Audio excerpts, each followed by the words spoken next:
Contact here. Fuck.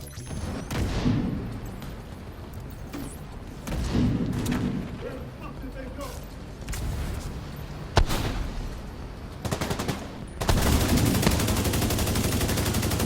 On target. Get this one.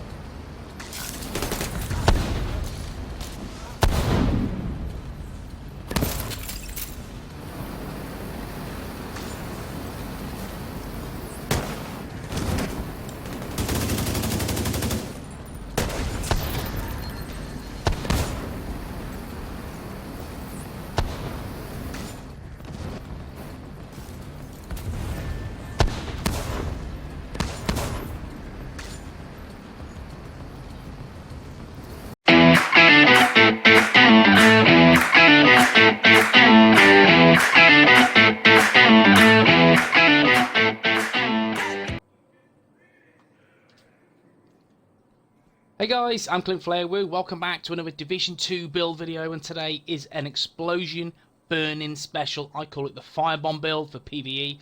This works so well. I have so much fun running this build. No heals, none of that shit. This is just all out damage, creating status effects, burning NPCs, and garnering huge explosion damage. Take a look at the build.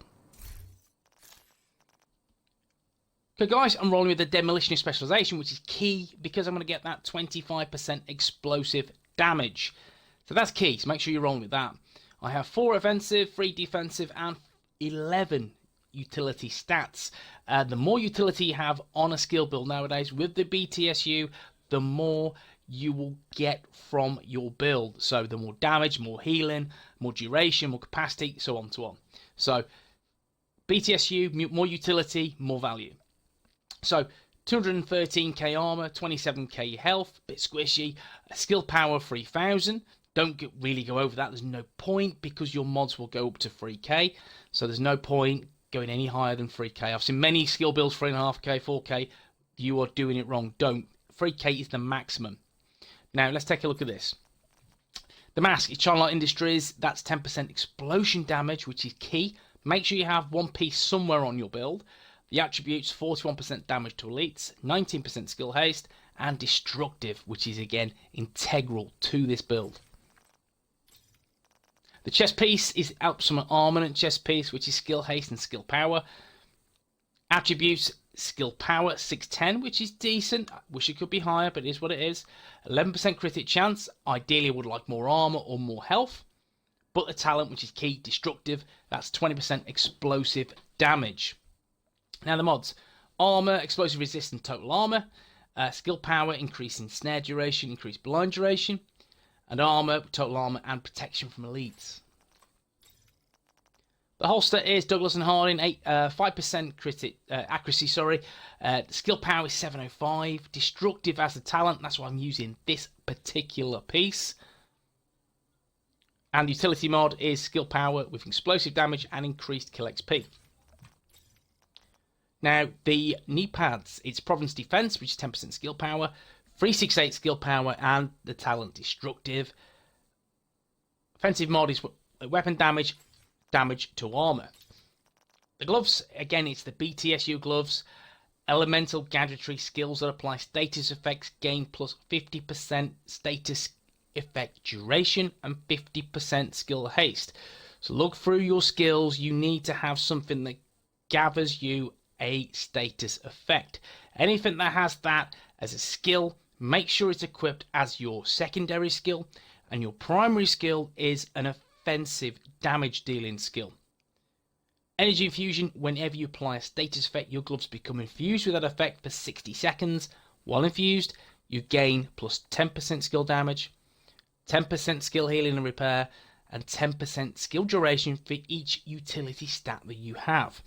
As you can see, I have 11 utility stats, so that's 110% skill damage, 110% skill healing repair. I don't care about that because I'm not going to get anything from it, and 110% skill duration, which works well with my flame turret. Applying the status effect while infused does not refresh the infusion. And charge proxies: whenever you throw a skill 1.25 seconds after landing, it creates an explosion, applying the infused status effect to all enemies within 6 meters. Enemies affected by the infused status effect take 50% more damage from your skills, which is really good. Mods: skill power, blind duration, and burn damage, nice 5.5%. Skill power, increased bleed duration and burn damage. And the defensive mod is armor, armor on kill, and total armor. Finally, the backpack is Alpsum Armament, skill power and skill haste as the major attributes, skilled and capacitive. Now, skilled I feel is so good on this build because it gives me my skills back 1 in 4 of the times as soon as they make a kill, which is ace, which is really good. Now, given we're all working to getting really low cooldowns, this build is not centered around cooldown, it's centered around getting your skills back quicker by taking enemies out. So the way I'd look at this is you've got skilled and you've got tech support. Tech support, yes, is great because it will give you the extra bit of damage. So definitely, consider that. But skilled, again, it'll give you that Seeker Mine or Flame Turret, Drone, whatever it may be, it will get that back quicker for you. You are taking out enemies like no business with this build. So skilled works perfectly on this one. Capacitive, and then that helps my turret, makes it burn a little bit longer, which is good. Ideal world, I would like destructive, but capacitive I feel is your next best option. Mods: skill power, burn damage, increased shock duration, and weapon damage, headshot damage, and optimal range. The weapons: firstly, the ACR, and that is 15.9k damage. Ignited as the first talent, and I'll explain why I'm using that talent shortly. Allegro, protected reload while equipped. This weapon grants 10% bonus armor while reloading. The optics rail is accuracy, rounds, critic chance, damage to elites. My secondary is the G36, perpetuation, Allegro, and rooted for the extra bit of damage. And again, the mods are identical on this. And lastly, my sidearm, the 93R, that gives me perpetuation, accurate, and in rhythm. So again, that's another 5% chance to get my skill cooldowns back instantly. Optimal range and critic chance as the mods. We'll go through the skills and I'll do a demonstration about Ignited and how that works on this build. Flame Turret. Why am I using this? I'm using this to get me that status effect. You could, yes, you could use the Blinder, which is, you'll get it back every 15 seconds or so. And again, it's decent skill to use. I like the Incinerate Turret. Drop it down in a very strategic place. Enemies will wander around the map. Once they do, they burn. That creates a status effect and gives you that damage. Guys, I like this on this build. As you can see, there is a lot more damage that can be had on this build. I'm not centered around the turret. I've given it a little extra damage, a little extra kick, but it really, really melts, and I'll demonstrate shortly how. Now, my primary skill is the Seeker Mine, and I've opted for the Seeker Mine clusters. So 11.3 second cooldown. My damage is 510,487. That's per cluster. 4 mines. Skill haste as in the drive slot. Damage of 96% in the targeting slot. The payload slot damage again. You could go for extra mines. That will give you 10 mines in total of a damage around 395. Let's try it. Let's see. So let's take that out. Let's try extra mines. So yeah, 396k. This is a decent option. You will, again, that is a minimum damage.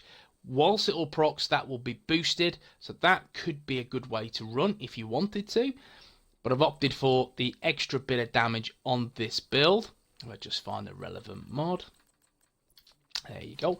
So that's 510k damage in the 4 mines. And again, that will get me quite easily a kill. Maybe 2, maybe even 3 with the mines that pop every 11 seconds. And if it does take a kill, there's a 1 in 4 chance of me getting the skill back instantly. Now if we look through the stats, again, nothing special on these stats, guys. It's not about that. It's not about how quickly I get these skills back. It's not that. It's the damage you can output and using skilled to get your seekers back as soon as you can. As you see, my skill haste is very low, it's 61%. I wish it could be higher, but it is what it is. I've opted for the extra bit of damage on the build and utilizing skill the best way possible. Now let me show you guys what Ignited does for you and your build.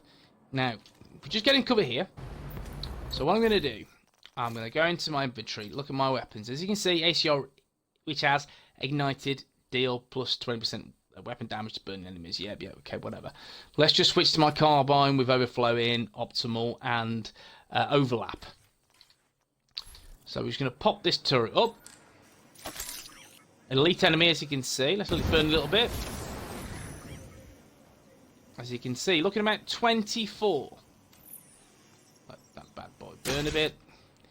And what we're going to do, we're going to go back into the inventory. We'll swap the weapon over. We're going to go back to the ACR with Ignited. Wait for this bad boy to cool down a second, and we can see the damage difference.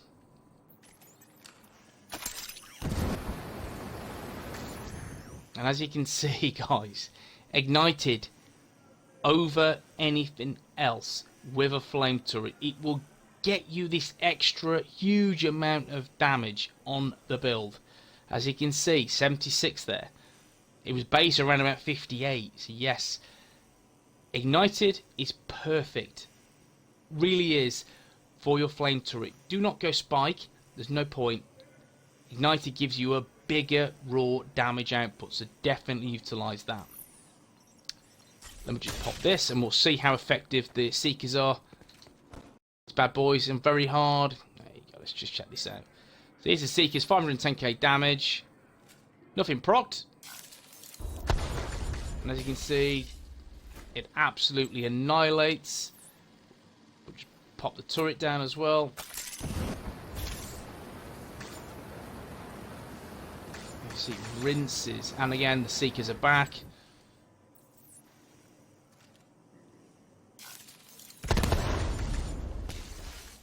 .3, quite nice, I'm happy with that.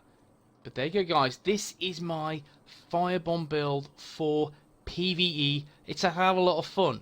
You're going to get the extra damage from the status effect that you create with the incinerator turret. Again, people say, yes, situational, the enemies run away from it, blind it is better, and perhaps it is. But I like giving out that little bit extra damage as well, and how this is set up, you will get a lot of damage from your turret given you have a weapon that has Ignited on. It will give you a hell of a lot more damage. And then you have Seekers, and they just blow everything to pieces. So guys, hope you enjoyed the video. If you have, drop a like. It means a lot to me and the channel. If you want to see more Division 2 content, please smash the sub button, and I will see you in the next one. Take it easy.